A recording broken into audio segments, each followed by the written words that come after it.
መነጽር ከመግዛቱ በፊት ቆም ብሎ ይህን ቪዲዮ ይመልከቱ። ዛሬ የምናሳየው ሚስጥር ምናልባት ሐኪሙ ሳይነግሩት የቀረውን ትልቅ እውነት ነው። የአይን ብርሃን መፍሰስ የግድ የመነጽር ጥገኛ መሆን አለበት ማለት አይደለም። ብዙዎቻችን የአይን ብርሃን መቀነስ ከእርጅና ጋር ብቻ የተያያዘ የማይቀርና የተፈጥሮ ሕግ አድርገን እንቆጥራለን። ነገር ግን እውነታው ሌላ ነው። አይናችን የሚፈልገውን አልሚ ምግብ ካላገኘ በጊዜው ቀደም ብሎ ሊጠፋ ይችላል። ዛሬ በቤታችሁ ውስጥ የሚገኙ 6 ተአምራዊ ፍሬዎች ብቻ የአይን ሞራን እንዴት ማጽዳት፣ የጠፋውን ብርሃን በተፈጥሮ መለስ እንዴት እንደሚቻል ሳይንሳዊ መንገዱን ደረጃ በደረጃ እናያለን። በተለይ ቁጥር 1 ላይ የምናየው ፍሬ ሳይንሳዊ ሚስጥሩ እጅግ አስገራሚ ነው። በዓለም ላይ ያሉ የግዙፍ ምርምር ማዕከላት እንደሚያረጋግጡት ይህን ፍሬ በየቀኑ መመገብ የአይን ሴሎች እንደ አዲስ የማደስ ኃይል አለው ይሉናል። እናንተ ምን ትፈልጋላችሁ? የጠራ የአይን ብርሃን፣ የሞራ መወገድ ወይስ ድካም የማይሰማው አይን? እንግዲያውስ ይህን ቪዲዮ ቁጭ ብላችሁ በመመልከት ዛሬ የምትሰሙትን ነገር ህይወታችሁን ይቀይረዋል። በኢትዮጵያ ብቻ ከ2.4 ሚሊዮን በላይ ሰዎች የከፋ የአይን ብርሃን ችግር አለባቸው። የሚያሳዝነው ግን አብዛኞቹ የችግሩ መንስኤና በቀላሉ ቤታቸው ሊያድኑ እንደሚችሉ አለማወቃቸው ነው። አንደኛ፣ የአይናችሁ ሳይዝ። ይህን ካልተረዳን ፍሬዎቹ ለምን እንደሚጠቅሙ በሚገባ ልንረዳ አንችልም። አይናችን እንደ ካሜራ ሌንስ እጅግ ረቂቅ በሆነ ጥበብ የተሰራ የሰውነት ክፍል ነው። አይናችን 3 ዋና ዋና ክፍሎች አሉት። ብርሃንን ሰብስቦ የሚያስገባው ሌንስ፣ ምስሉ የሚቀርጽበት ሬቲናና የአይንን ትኩረት የሚቆጠረው ማኩላ ናቸው። እነዚህ 3 ተቀናጅተው ብርሃን ይፈጥራሉ። የአይናችን ሌንስ የተሰራው ከጥርት ያሉ የፕሮቲን ሴሎች ነው። እነዚህ ሴሎች ጥርት ያሉ ሲሆኑ ብርሃን በቀላሉ ያልፋል። ነገር ግን እነዚህ ሴሎች ሊጎዱና ሲደክሙ ሞራ ይጀምራል፣ አይናችንን መደብዘዝ ይጀምራል። ለዚህ ሁሉ ጥፋት ዋናው ጥያቄ ኦክሲዴቲቭ ስትሬስ ነው። በሰውነታችን የሚፈጠሩ ፍሪ ራዲካልስ የተባሉ መርዛማ ዝገቶች የአይን ሌንስን በማጥቃት ብርሃኑን ይከለሉታል። አይኑ የዝገት ቀዳሚ ሰለባ ነው። መፍትሄው ደግሞ አንቲኦክሲዳንት ናቸው። እነዚህ ዝገትን የሚከላከሉ ንጥረ ነገሮች ከመርዛማነታቸው ጋር በመዋጋት ሌንሱን ይታደጋሉ። ዛሬ የምናያቸው 6 ፍሬዎች ደግሞ የእነዚህ ንጥረ ነገሮች ንጉስ ናቸው። ቁጥር 1 ብሉበሪ፣ ለአይን ጤና በዓለም ላይ ቁጥር 1 ተብሎ በምርምር የተረጋገጠው ፍሬ ነው። ለዚህ ተአምራዊ ስራው ሚስጥሩ አንቶሲያኒስ የተባለው ኃይለኛ ንጥረ ነገር ነው። አንቶሲያኒስ አይናችንን ራልፊን የሚሰባለውን ፕሮቲን እንዲያመርት ይረዳሉ። ራልፊን እንዴት ነው? ሌሊት ላይና በደብዛዛ ብርሃን ውስጥ በደንብ እንዲያይ የሚያስችለው እጅግ ወሳኝ የሆነ ፕሮቲን ነው። ትልቁ ስህተት፣ ብዙ ሰዎች ብሉቤሪን ከጃም ወይም ከጣፋጭ ጋር ይመገባሉ። ነገር ግን በውስጡ ያለው ስኳር ጠቃሚውን አንቶሲያኒስ ስለሚያጠፋው ለብቻው ካልተበላ ጥቅሙ ወደ 0 ይወርዳል። ሚስጥሩም ብሉቤሪን ከሎሚ ጋር አዋህደው ይብሉ። በሎሚ ውስጥ ያለው ቫይታሚን ሲ ጠቃሚ ንጥረ ነገር ወደ ደማችሁ የመግባት አቅሙን በ3 እጥፍ ይጨምረዋል። በቀን ግማሽ ኩባያ ውሰዱ። ሁለተኛ ፍሬ አቮካዶ፣ በኢትዮጵያ በብዛት የሚገኝ ቢሆንም ለአይን ያለው ጥቅም ግን ብዙም አይታወቅም። አቮካዶ ሊቲን እና ዛሃቲን የተባሉ 2 የአይን ጠባቂ ማዕድናት በውስጡ ይዘዋል። እነዚህ ማዕድናት ማኩላ ውስጥ በመቀመጥ ከሞባይልና ከቴሌቪዥን የሚወጣውን ጎጂ ብሉ ላይት እንደ ጃንጥላ ይከላከላሉ። አይናችሁን ከጨረር የሚጠብቁ ተፈጥሯዊ ሕፃን መነጽር ናቸው ሊባሉም ይችላሉ። ትልቁም ስህተት የሚሆነው አቮካዶ ለብቻው መብላት ነው። ሉቲን በቅባት የሚሟማ ፋት ሶሉብል ስለሆነ አብሮት ቅባት ካልተወሰደ ወደ ደም የሚገባው 2% ብቻ ነው። ቀሪ 90% በከንቱ ይባክናል። ሚስጥሩም አቮካዶን ከቅቤ ወይም ከእንቁላል ጋር ቀላቅለው ይብሉ።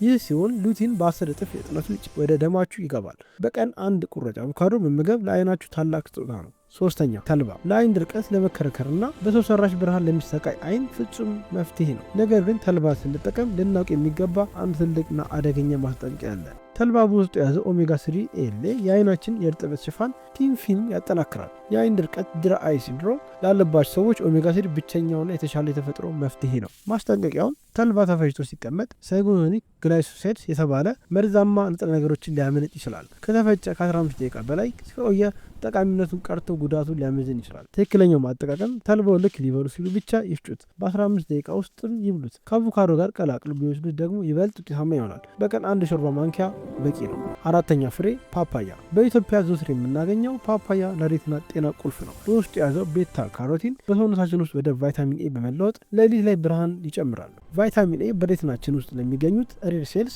ለሌሊት እይታ ኃላፊነት ያለባቸው ሴሎች ዋናው የኃይል ምንጭ ነው። ፓፓያ መብላት ማለት በጨለማ ውስጥ የማየት አቅምን መጨመር ማለት ነው። ስህተትም የሚሆነው የፓፓያው ዘር አውጥቶ መጣል። የፓፓያ ዘር ፓፓፒን የተባለ ኢንዛይም በዚንክ ይዟል። ዚንክ ደግሞ ቫይታሚን ኤ ከጉበታችን ተነስቶ ወደ አይናችን እንዲሄድ የሚረዳው መሲና ነው። ሚስጥሩም ጥቂት ዘሮቹን አብረው ይብሉ። ሎሚ ጨምሩበትና በአቮካዶ ወይም በባዶ ይሰዱት። ይህ ቤታ ካሮቲን ወደ ደማችሁ የመግባት ፍጥነቱን በ40% ያሳድገዋል። አምስተኛ ፍሬ የዱባ ፍሬ፣ ይህ ፍሬ የዚንክ ምርጥ ምንጭ ነው። ለአይን ጤና ቫይታሚን ኤ ብቻውን በቂ አይደለም። ዚንክ ከሌለ ቫይታሚን ኤ ወደ አይን ሊደርስ አይችልም። ዚንክ ቫይታሚን ኤን ከጉበት ተሸክሞ ወደ ሬቲና የሚያደርስ ትልቅ ኃይል ነው። በሰውነት ውስጥ ቫይታሚን ኤ ቢሞላም ዚንክ ካጣ አይኑ በረሃብ ሊጠፋ ይችላል። ትልቁም ስህተት የሚሆነው የዱባ ፍሬ ቆርጦ ወይም ጨው ጨምሮ መብላት ነው። መቁላት ዚንክን ያበላሸዋል። ጨው ደግሞ ንጥረ ነገሩ ወደ ደም እንዳይገባ የሚያደርገውን ፊቲክ አሲድ ይጨምረዋል። ሚስጥሩም ፍሬውን ለ30 ደቂቃ በሎሚ ውሃ ውስጥ ዘብዝፈው ከቆዩ በኋላ በጥሬ ወይም ትንሽ አድርገው ይብሉት። ይህ በውስጡ ያለው ዚንክ 300% ፈጣን ሆኖ ወደ ደማችሁ እንዲገባ ይረዳዋል። ስድስተኛው ፍሬ ሮማን። ስለ ሮማን የሳይንስ ጥናቶች ምን ይላሉ? ሮማን ፓንሲጋሊስ የተባለ እጅግ ኃይለኛ አንቲኦክሲዳንት በውስጡ የያዘ ብርቅዬ ፍሬ ነው። ፓንሲጋሊስ በአይን ዙሪያው የሚገኙ ጥቃቅን የደም ቧንቧዎችን ያጠናክራል። ሬትና በቂ የደም ፍሰት ሲያገኝ ምስል የሚቀርጽበት ፎቶሲንቴሲስ በቂ ምግብ አግኝተው ስራቸውን በትክክል ይሰራሉ። ትልቁ ስህተትም ሮማንን ጁስ አድርገው በስኳር መጠጣት ነው። ስኳር የሮማንን ጸረ ብግነት አንቲ ኢንፍላማቶሪ ኃይል ያጠፋል። እንዲሁም ዘሩን በመጥፋት አይመከርም። ጥቅሙ እዚያው ነው። ሚስጥሩም ዘሩን ጨምሮ ሙሉን ፍሬ ይብሉ። ሎሚ ጨምሩበት። ፓንሲጃሊስ እና ቫይታሚን ሲ ሲገናኙ ጥቅማቸው በ5 እጥፍ ይጨምራል። በቀን ግማሽ ሮማን በቂ ነው። እንዲሁም እነዚህ 6 ፍሬዎች ተቀናጅተው ሲወሰዱ የሚፈጥሩት ኃይል ሲነርጂ ይባላል። ሁሉም በአንድ ላይ ሲሆኑ የአይን ብርሃንን የመመለስ አቅማቸው በ10 እጥፍ ይጨምራል። ቁርስ ላይ ግማሽ ኩባያ ብሉቤሪ፣ ግማሽ አቮካዶ እና 1 ማንኪያ አዲስ የተፈጨ ተልባ በሎሚ ቀላቅለው ይብሉ። ይህ ድብልቅ አይናችሁን ጠዋት ሙሉ ጠብቀዋል። ምሳ ላይ ግማሽ ፓፓያ ከጥቂት ዘሮች ጋር እና ግማሽ ሮማን በሎሚ አድርገው ይውሰዱ።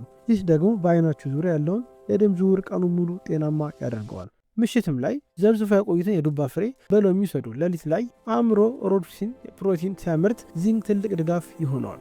እንዲሁም ሞባይሉን በአይናችሁ ላይ ምን እያደረገ ነው? በቀን ለ6 ሰዓት ሞባይል ማየት ብቻ የአይናችሁን እድሜ በ10 ዓመት በፍጥነት እንደሚያረጅ ያደርገዋል። ከስክሪን የሚወጣው ብሉ ላይት ቀጥታ ሬቲና ውስጥ ያሉትን ሴሎች ይጎዳል። በተለይ ሌሊት ጨለማ ክፍል ውስጥ ሞባይል ማየት ጉዳቱን በ3 እጥፍ ያባብሰዋል። የ20-20-20 ግን ይተግብሩ። የ20 ደቂቃው ለ20 ሰከንድ ያህል 20 ጫማ 6 ሜትር ርቀት ላይ ያለ ነገር ይመልከቱ። ይህ የአይን ጡንቻዎቹ እንዲያርፍ ያደርገዋል። በአይናችሁ ውስጥ ሉቲን ከአቮካዶ ከምታገኙት ካለ ይህ ጎጂ ብርሃን ወደ አይናችሁ እንዳይገባ 40% ያጠረዋል። ፍሬዎቹ የ20-20-20 ህግን ሙሉ ለሙሉ ይጠብቃሉ። ምዕራፍ 10 አይናችሁ ሌላ ምን ንጥረ ነገር ያስፈልገዋል? እነዚህ 6 ፍሬዎች ትልቅ ሽፋን ቢሰጡም አብሮ ሊወሰዱ የሚገቡ ጥቂት ተጨማሪ ነገሮች አሉ። ዲኤችኤ ወይም ኦሜጋ 3 የአይናችን ሬቲና 60% የተሰራው ከዲኤችኤ ነው። የአሳ ዘይት ወይም አልጊ ዲኤችኤ ሰፕሊመንት መውሰድ ለአይን ጤና እጅግ ወሳኝ ነው። ቫይታሚን ኢ የአይን ሌንስን ከዝገት ይጠብቃል። በቀን 1/4 ኩባያ የሱፍ ፍሬ ሰንፍላወር ሲድስ መመገብ ዕለታዊ የቫይታሚን ኢ ፍላጎታችሁን ይሸፍናል። ቫይታሚን ሲ በአይናችሁ ውስጥ ያለው የቫይታሚን ሲ መጠን ከደማችሁ በ50% እጥፍ ይበልጣል። ሎሚ፣ ፓፓያና ሮማን አዘውትሮ መብላት ይህን ሽፋን ሙሉ ያደርገዋል።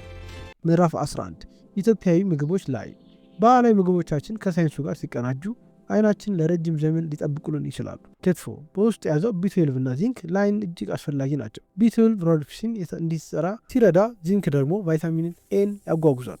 ጎመን የሉቲን ንጉስ በኢትዮጵያ ዘዴ ቀስ ብሎ ሲበስል 70% ነገሩ ይይዛል። ምዕራባውያን ግን በከፍተኛ ሙቀት ስለሚቀበሉት 40% ብቻ ነው የሚያገኙት። አይብ በውስጡ ያለው ሪቦፍላቪን ቢቱን ይዟል። ቫይታሚን ቢቱ ደግሞ ላይን ሌንስ ውስጥ የሚገኙን ትልቁን አንቲኦክሲዳንት ጉላቶኒን ለማምረት ግዴታው ነው። ምዕራፍ 12 የአይን ጠላቶች። እነዚህ መጥፎ ልማዶች ሳናስወግድ ፍሬዎቹን ብንበላ ጥቅሙ አይታይም። 5 የአይን ኪሳራዎች እነዚህ ናቸው። አንደኛ፣ ከፍተኛ ስኳር። ስኳር የአይን ሌንስ ፕሮቲኖችን በማጣበቅ ሞራ በፍጥነት እንዲፈጠር ያደርጋል። ስኳር የአይን ቁጥር 1 ጠላት ነው። ሁለተኛው፣ ሲጋራ ወደ አይን የሚሄደውን የደም ዝውውር በ40% ይቀንሷል። ይህ ደግሞ ሬቲና ምግባቱ እንዲሞትም ያደርገዋል። ሶስተኛ፣ ፀሐይ ላይ ጥበቃ። የፀሐይ አልትራቫዮሌት ጨረር የአይን ሌንስ ፕሮቲን ያጠፋል። ጥራት ያለው የፀሐይ መነጽር መጠቀም ብልህነት ነው። አራተኛ፣ ሌሊት ማብራት አብርቶ መተኛት። አእምሮ ሌሊት ከአይንን የሚጠግኑበት ሜላቶኒን ብርሃን ካለ ማንባት ያቆማል። ጨለማ ክፍል ውስጥ መተኛት ለአይን ረፍት ነው። ምዕራፍ 13 የ30 ቀናታችን ዕቅድ እንመለከታለን። ለውጡን ለማየት ዛሬ ይጀምሩ። ከመጀመሪያ ሳምንት ጀምሮ አንድ ፍሬ እየመረጡ ወደ ዕለታዊ ምግብ ያስገቡ። ውጤቱም በሳምንት የ1 የአይን ድርቀት ይቀንሳል። በሳምንት 2 የሌሊት እይታው ይሻሻላል። በሳምንት 4 ደግሞ ቀለሞችን ይበልጥ ደምቀው ይታዩታል። ሁሉንም በአንድ ጊዜ መጀመር ካልቻሉ ዛሬ አንድ ፍሬ ብቻ ይምረጡ። ፓፓያ ካለ ዘሩና ሎሚ ጨምረው ዛሬውን ይጀምሩ። ዛሬ ካየናቸው 6 ፍሬዎች መካከል ቢያንስ አንዱን መርጣችሁ ለ30 ቀናት ይሞክሩ። የአይን ብርሃናችሁን ለመመለስ ዛሬውን ወሳኝ እርምጃ ይውሰዱ።